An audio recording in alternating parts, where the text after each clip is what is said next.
So, one way of conceptualizing yourself is that you're one speck of dust among 7 billion. And when you conceptualize yourself that way, you might think, well, what difference does it make what I say or do?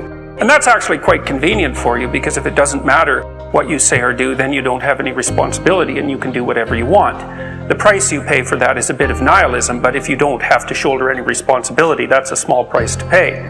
That's the underground motivation for nihilism. But the other way of looking at it, and this is actually the accurate way of looking at it, is that you're in a network. You're a node in a network, and so you can do a little bit of arithmetic very rapidly and just figure out how powerful you are.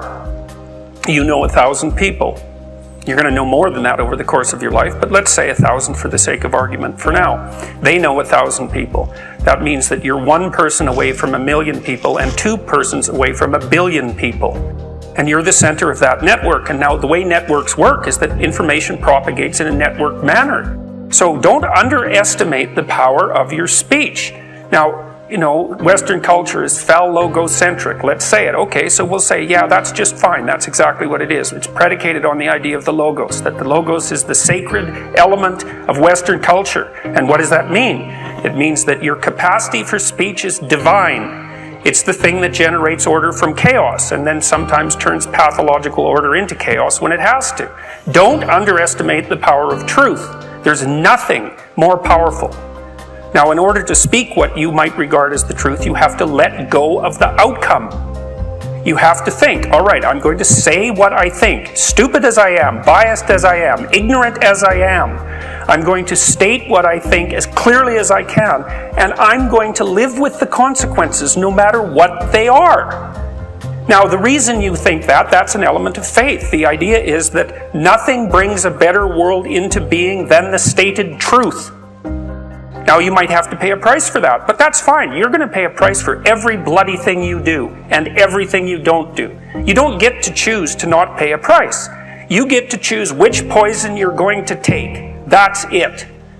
So if you're going to stand up for something, stand up for your truth. It'll shape you, because people will respond and object and tell you why you're a fool and a biased moron and why you're ignorant. And then if you listen to them, you'll be just much less like that the next time you say something. And if you do that for 5 years, you'll be so damn tough and articulate and able to communicate and withstand pressure that you won't even recognize yourself. And then you'll be a force to contend with.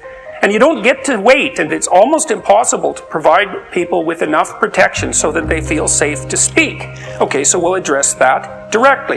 It is not safe to speak, and it never will be. But the thing you got to keep in mind is that it's even less safe not to speak, right? It's a balance of risks. It's like you want to pay the price for being who you are and stating your mode of being in the world, or do you want to pay the price for being a bloody serf, one that's enslaved him or herself? Well, that's a major price, man. That thing unfolds over decades, and you'll just be a miserable worm at the end of about 20 years of that, right? No self-respect, no power, no ability to voice your opinions, nothing left but resentment because everyone's against you, because of course you've never stood up for yourself. It's like, say what you think carefully, pay attention to your words.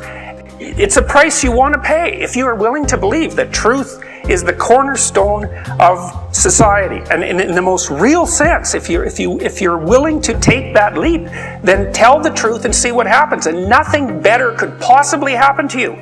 There'll be ups and downs, and there'll be pushback, and there'll be controversy and all of that, but it doesn't matter.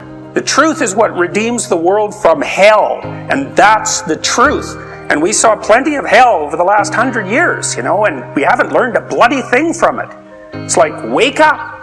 Tell the truth. Tell the truth. Or at least don't lie. That's a start. And you got to understand that's a risk.